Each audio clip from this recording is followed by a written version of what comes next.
Ачуу менен күрөшүүнүн 8 жолу. Ачуулануу ар бир адам башынан өткөргөн табигый сезим. Бирок ачуулануу биз үчүн да, айланабыздагылар үчүн да олуттуу кесепеттерге алып келиши мүмкүн. Абу Хурайра, Аллах андан ыраазы болсун, бир адам пайгамбарыбыздан саллаллаху алейхи ва салламдан туура жол сураганын айтып берди. Аллахын элчиси ага ачууланба деди. Ал киши анын өтүнүчүн кайталады жана Аллахын элчиси дагы ачууланба деп жооп берди. Ал киши дагы бир нече жолу өтүнүчүн кайталап, жооп катары ошол эле кеңешти алган. Ачууланба. Бухари. Албетте, ачуусун башкара билүү мусулман үчүн өтө маанилүү сапат. Ар бир мусулман Куран жана сүннөттүн аркасында бул сапатты өзүндө өстүрө алат. Биринчиси, Аллахтан кутулуу тиле.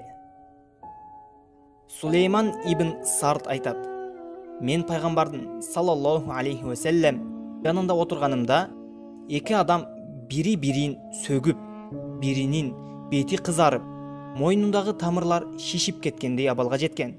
Аллахтын салам салаваты болсун айтты: чындыгында мен анын башына түшкөн нерседен кутула турган сөздөрдү айтуу менен билем. Шайтандан Аллахка кайрылам. Аузу биллахи минаш шайтанир раджим. Бухари жана Муслим. Экинчиси, ун чукпаңыз жана тынчтыкты сактаңыз. Адам ачууланганда эмоциясын башкара албай калуу ыктымалдыгы жогору. Мындай учурларда адамдар өмүр бою өкүнүп кала турган сөздөрдү айтышат. Ошондуктан ун чукпай токтоо болуу абдан маанилүү. Ачууланып айта турган сөздөрдү кылдаттык менен таразылап алыңыз. Аллахын элчиси саллаллаху алейхи ва саллам айтты: силерден бирөө ачууланганда унчукпасын. Үчүнчү, позицияңызды өзгөртүп кичине даарат алыңыз. Аллахын элчиси саллаллаху алейхи ва саллам айтты: силердин бирөөңөр ачууланып турган болсо, анда отурсун. Эгер ачуусу өчпөсө, жатсын. Дагы бир хадисте: чындыгында ачуу шайтандан жана шайтан оттон жаратылган. Эгер араңардан кимдир бирөө ачууга алдырса, анда даарат менен өчүрсүн деп айтылат. Төртүнчү, Аллахтын убадасын эстегиле. Ачуулануудан тыйылган жана анын себептери менен өз ичине күрөшкөн такыбаларга Аллах улуу сыйлыкты убада кылган. Анткени ачууну өчүрүүнүн эң эффективдүү жолу аны башкаруу. Хадистердин биринде ачуусун тыйгандардын эң чоң сооптору мындайча баяндалат: ким ачуусун тыйса, бирок ага ылайык иш кыла алса, Аллах Таала анын жүрөгүн кыяматта ыраазылыкка толтурат. Табарани. Дагы бир хадисинде Аллахын элчиси саллаллаху алейхи ва саллам айтты: ким ачуусун тыйса, ага амал кыла ала турган болсо, анда Аллах Таала аны кыямат күнү жаратууларынын алдына чакырып, ага хужрилердин ичинен тандоосуна уруксат берет, каалаганын. Абу Дауд. Бешинчи, сүннөттү эстөө. Анас, Аллах андан ыраазы болсун, айтат: мен Аллахнын элчиси саллаллаху алейхи ва саллам менен бирге бара жаткам. Ал саллаллаху алейхи ва саллам нажран кийимин кийип жүргөн эле. Анын жанына бир бедуин келип, аны чапанынын четинен катуу кармап калды. Мен анын мойнундагы плашынын жакасынан тактарды көрдүм. Ошондо бедуин: о Мухаммад, Аллахнын сага берген байлыгынан мага бер. Пайгамбарыбыз, ага Аллахтын саламы жана салаваты болсун, ага бурулуп жылмайып, анан ага бир нерсе берүүнү буйруду. Бул пайгамбардын ага Аллахтын саламы жана салаваты болсун, ага орой мамиле кылгандарга кандай мамиле кылганын мисалы. Алтынчы, ачуулануунун терс таасирин байкаңыз. Ачуу уу сыяктуу.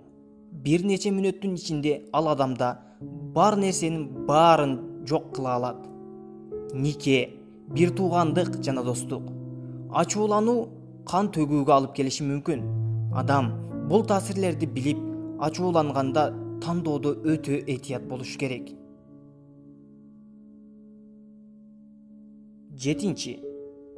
Аллах сенден күчтүү экенин унутпа. Bir жолу Muhammed sallallahu aleyhi ve sellem Abu Mes'ud al-Badri аттуу адамды колун камчылап жатканын көргөн. Пайгамбар Muhammed sallallahu aleyhi ve sellem ага: "Сен билгин, Аллах сени азаптоого кудуреттүү жана ал сенден күчтүүрөөк" деди. Бул сөздөрдөн кийин Абу Мес'уд муздап өзүн күнөөлүү сезип, Алланын аты менен бул кулду бошотом дейт. Ошондо пайгамбар саллаллаху алейхи ва саллям ага: "Эгер аны бошотпосоң, анда тозоктун оту сенин жүзүңө тиймек" дейт. 8. Дуба кыл. Дуа момундун эң маанилүү жана күчтүү куралы. Демек, Алладан бизди кулк мүнөзүбүздүн жамандыгынан, жаман адаттарыбыздан сактасын деп тынымсыз тилешибиз керек. Алланын каалоосу менен ачууну басууга жардам бере турган ар кандай дуалар бар. Мына алардын бири: "О жараткан, мен сенин жашыруун илимиңе жана сенин жаратууларга болгон кудуретиңе кайрылам. Жашоо мен үчүн эң жакшы экенин билсең, мага өмүр бер. Эгер өлүм мен үчүн эң жакшы экенин билсең, жанымды ал. Ошондой эле сенден канаттануу жана ачууланууда акыйкат сөздү, жакырчылыкта жана байлыкта сабырдуулукту жана сенден чексиз жакшылыктарды сурайм. Мен сенден эсеп кысаптан кийин канаттанууну жана өлгөндөн кийинки жакшы жашоону сурайм. О Аллахым, туура жолду баштоочулардан кыл.